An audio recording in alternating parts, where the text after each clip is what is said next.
Rabbi Kozak, Cantor, Rabbi Kushner, thank you, and welcome all to this service for my father. Thank you all for coming. On behalf of my wife Carol, my sister Debbie, my brothers Jeffrey and Steve and their spouses, I want to welcome you. You know, anyone who knew my dad will recall, I think, that he was very witty, and one of the things he loved to do was to make people laugh. For example, he always liked to lecture people on the secret for living to age 95. It was very simple. You live to 94, and then you be very, very careful. Much is going to be said today about my dad's love of life, how he continued to travel after my mother passed away 20 years ago, to read, to study, to love life at its fullest, at least up till only about 2 weeks ago when he was diagnosed with his cancer. For almost all of his 95 years, he was blessed with good health, wit, and a sharp mind. He was an immigrant from Witebsk, as the rabbi mentioned, and he went on a 2-year odyssey with his mother and his brother as a child to Poland, to Sweden, and ended up in Canton, Ohio at age 7, where he first met his father for the first time, because his father had preceded them in that odyssey. I recall visiting Ellis Island with my family and my father in 1991, just after they renovated the place, and he was the star attraction as he recalled vivid memories of the extended time. I think it was almost 6 weeks, very unusual that he spent at Ellis Island. He was only 25 when World War II broke out and everybody was being drafted and everybody was volunteering, and he joined the Army and served in the Signal Corps in Iran and Iraq, using Morse code to send messages concerning supplies for the troops in Europe and to transport materiel to the Russian front. He enjoyed telling the story about how he arrived in Baghdad, and his name, Genshaft, was spelled with two different words, G-E-N, and then shaft.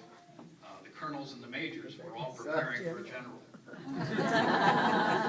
They were very surprised, and they were angry when he arrived. It was nothing that he did. After the war, he returned home, and he happened to be visiting his sister-in-law, my Aunt Leona, who was in the hospital with a broken leg, when he met our mother, who was a nurse at that hospital. They had a strong marriage, and in quick order, they gave birth to me, to my sister Debbie, my brother Jeff, and in not such quick order to my brother Jeff. Steve. Steve came third, and then Jeff, excuse me. Before and after the war, he worked with his brother Arthur for over 40 years, building Superior brand meats. They bought out partners, they expanded the business, they grew into new markets and bought other companies. And I was always proud of my dad because he was constantly searching for new ways to use the products that would otherwise be scrapped in the meat processing business and try to use them to improve the bottom line. He was a community leader, and as the rabbi said, he set an example for all of us. He and Art worked tirelessly to build the synagogue, Shera Torah Synagogue in Canton. He always kept a small box on his desk of pledge cards, and he always worked those cards at night. Finally, they had enough pledges and enough commitments to secure a bank loan, and they built the synagogue, including the classrooms, which was a controversy at the time. He also served as chair of the UJA campaign in Canton and the United Way campaign. He was always thinking and reading. Even in the past few years, he would always surprise me with his insights and his analysis of world events or the stock market. He remained sharp until the end of his life, something our family was very, very grateful for. One of my favorite pastimes, and my brother and my brother-in-law played golf with him as well. But on one occasion, I happened to be alone with him at Seven Springs, Pennsylvania. There was a par 3, a fairly short par 3, about 110 yards.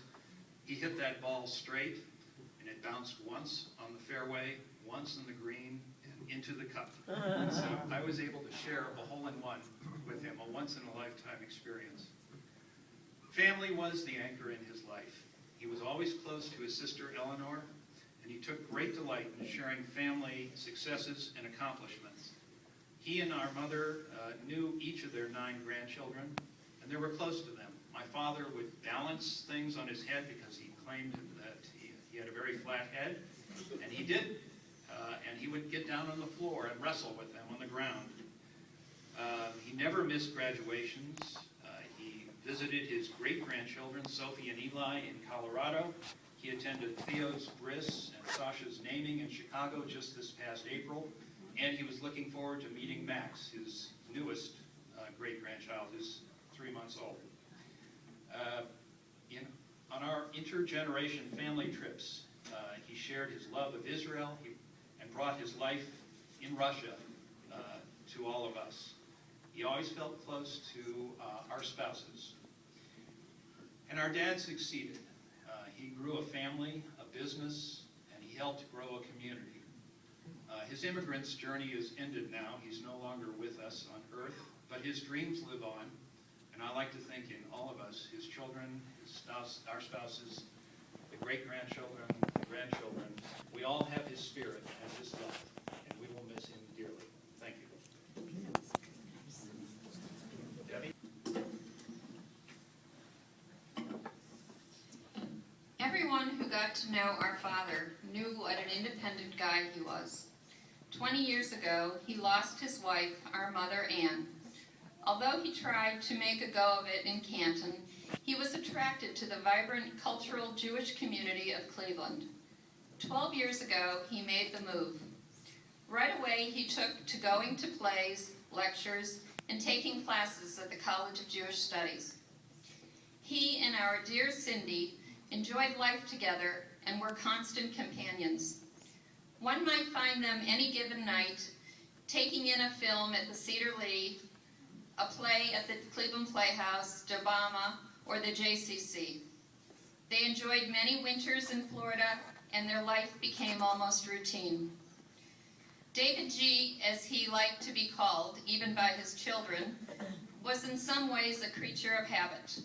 On Wednesdays, he and Cindy had date night. Fridays were temple nights. Saturday, another date night. Sundays, he had to be home for football, tennis, or 60 Minutes.